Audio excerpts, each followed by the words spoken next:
Good morning, my friends.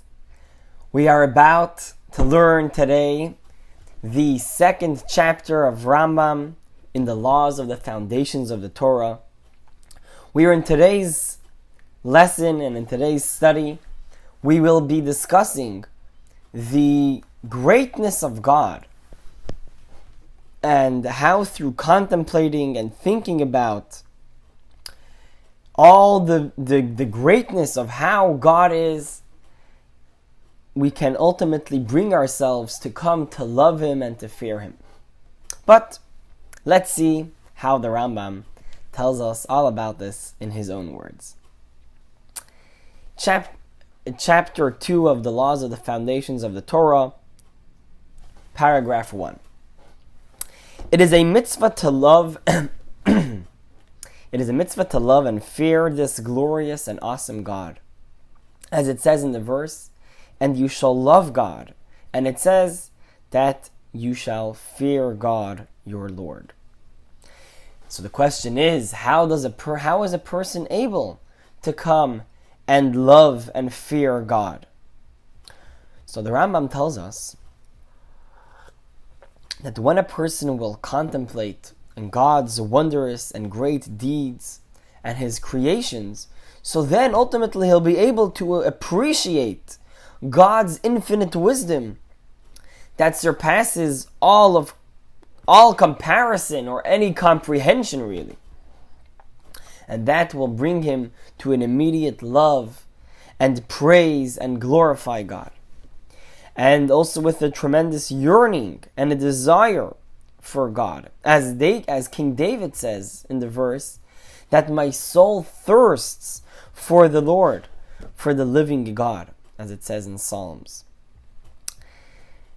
So when we continue to think about these actual creations of God, so what happens then is that when we think about the vastness and the awesomeness of everything that God has done, so that will make us recoil in awe and in fear, appreciating how we, as a tiny, lowly, dark creature, is standing with his flimsy, limited wisdom before an awesome and the most perfect knowledge and the most perfect God.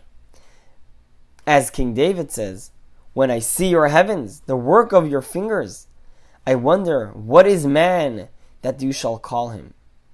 So, in other words, who are we that God is coming to us, giving us commandments, in contact, so to speak, with us. He cares about us. So, when we have this most awesome and amazing God, and He comes and reaches out, I guess we can call it, to us as a lowly mortal creation. But this God is so awesome and great. So that is something which will have a strong effect on us. Imagine if you have a king, who this king is, the greatest and highest. And you have a little guy that lives in the middle of nowhere, and the king reaches out and says, I want to meet that person, and I want him to do something for me.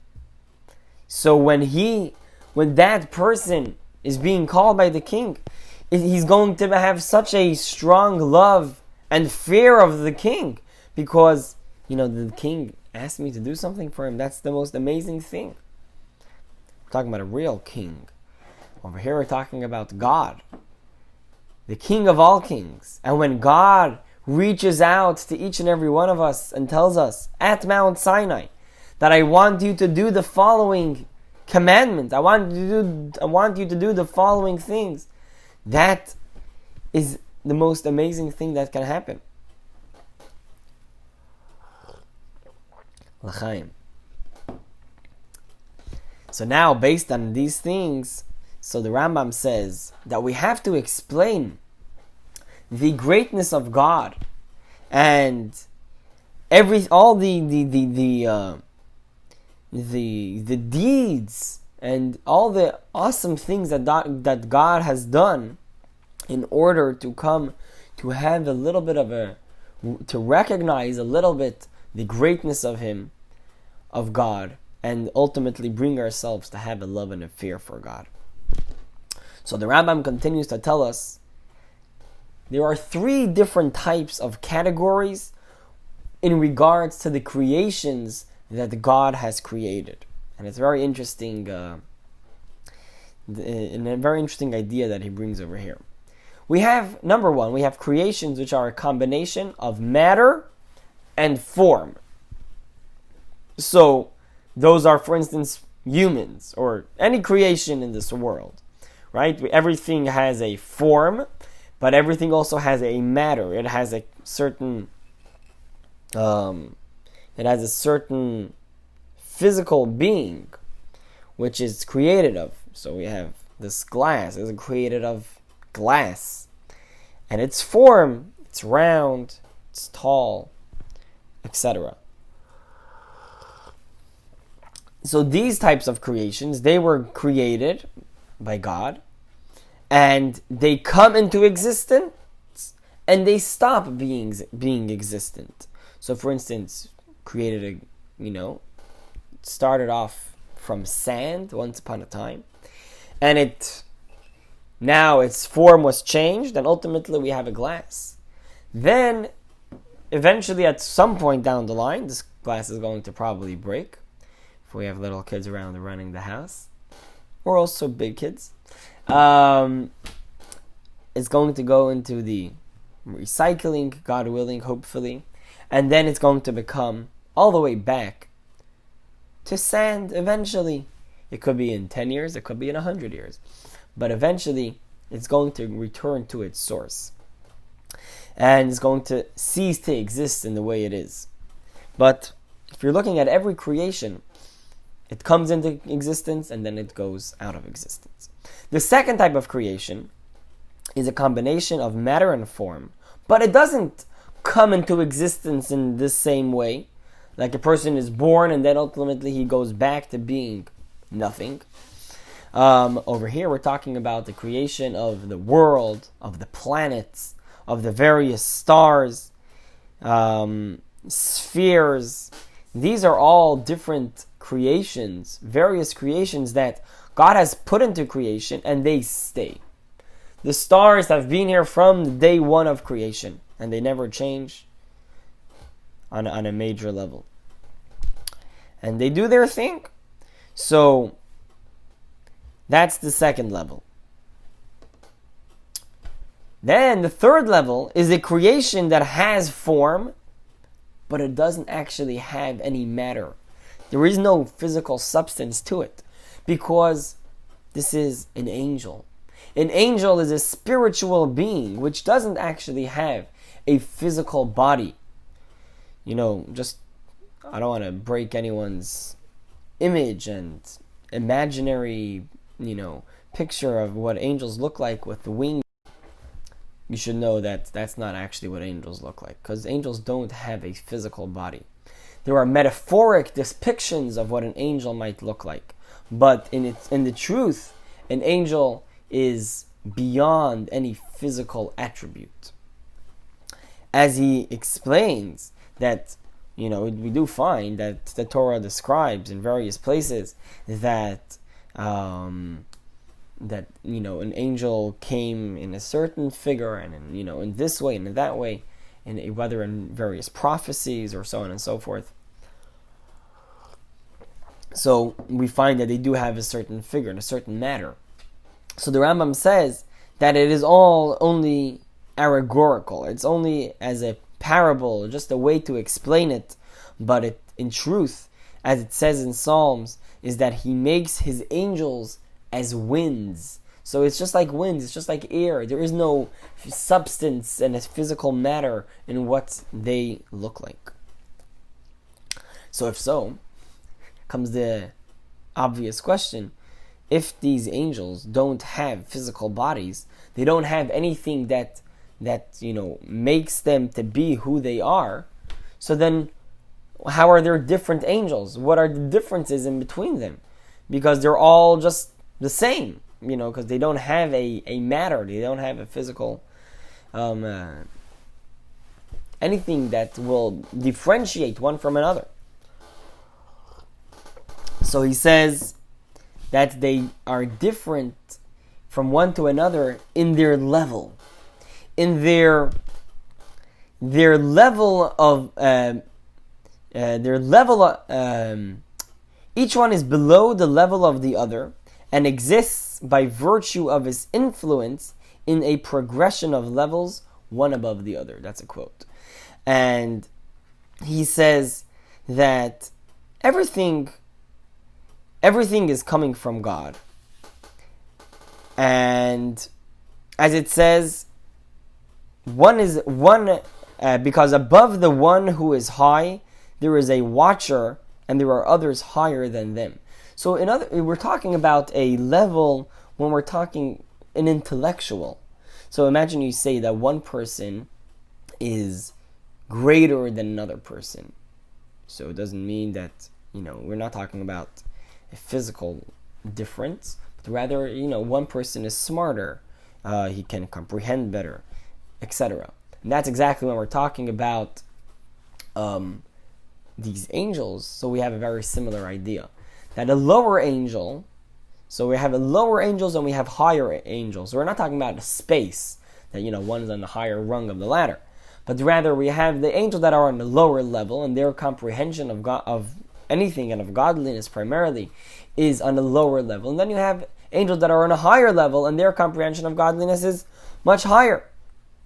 So these are the different types of of angels, which are differentiated according to their level of place of where they are. And it's as if you would say a cause is above the effect, right? So if you have a source, which is the cause, and out of it comes a certain effect, so the cause is higher than the effect. So again, it's not a physical difference, it's not a bodily difference, you can't pinpoint it, but rather it is something which is by virtue of level. And he says there are actually 10 levels in the differences of the angels, and they go as follows. We have the chayot, which are above and the highest of the highest angels that there exists. They have the highest comprehension of godliness. And then he goes and lists them all out, all the way till number 6 is the malachim, as we call them, the angels. We have number 10 are called ishim, which ishim are actually from the same term as ish, which means a person. So because these angels are the lowest level, which they are the ones that interact with humans. So usually when a prophet would get a prophecy, it was coming from this level of the lowest type of angel, which is called ishim. And these 10 levels of angels, even the lowest level of the angel, has a much greater knowledge and understanding of godliness than a human being. And all of these spiritual forms, they are alive and they recognize God with their immense knowledge, each form according to his level and according to his greatness. And even the highest level is unable to conceive the true nature of God, because God is not able to be understood. It's not graspable. And it's just unlimited. And because all of these creations are all limited, so therefore it is not possible for us to understand the greatness of God in its truth. And the only one who is able to understand the greatness of God and the real essence of God in its truth is God himself. And that is because God knows everything and anything that exists, because he created it. And when he knows all of these creations, and when he knows all this wisdom and all the greatness of his own greatness, it is not as if he knows something which is external to him. It's not as if he knows something which is outside as a third party and he's understanding it. But rather, God, and this is a quote which is actually brought many times from this chapter in Rambam, that God and His knowledge and God, His knowledge, and His life are all one. And he says, now here comes the quote, which is that the knower, the known, and the subject of knowledge. So we have the knower, the subject of knowledge, and the knowledge itself. All these three. So if I want to comprehend this, so I have myself, I have the cup, and I have what I am understanding about the cup. So we have three levels over here, which are all connecting to one another when we interact. So I am knowing something about a third party. God, on the other hand, when He understands something, it's not that He is understanding a third party. He doesn't have a understanding in something else, but rather He Himself, the knowledge of what is being comprehended, and the thing that is being discussed, the matter, is all part of Himself. And that is something which is beyond any of our understanding, because God is, this concept that there is nothing besides for God. And even when God knows something, He is really knowing Himself. That's something which it's very hard for our mind to understand this. And and therefore, when God knows all the creations, it's not that He knows something beside for Him, but rather He knows Himself. So the Rambam concludes on this topic, and he says that you should know that all of this that we explained over here is just like a drop in the ocean. And it's, there is way more to be discussed, and we can talk about this for thousands of pages in essence. But these are the foundations of the ideas that we have to know, and they were explained over here, and they are called in Hebrew the Ma'aseh Merkavah, the work of God's chariot. And the early sages said that when we speak about these ideas, these concepts of the greatness of God and understanding Him, only someone who has really who is really a wise man, and that can really reach the understanding of this great knowledge, is someone who should be able to study this and get to the full depth of it. And as it says in the verse, a very beautiful way of describing it, where it says that these ideas are more hidden, and they're not just to be discussed out with everyone. So it says in Shir HaShirim, in the book of Songs, it says, honey and milk shall be under your tongue. The things that are honey and milk, they are the sweet, they are the secrets, those shall be under your tongue.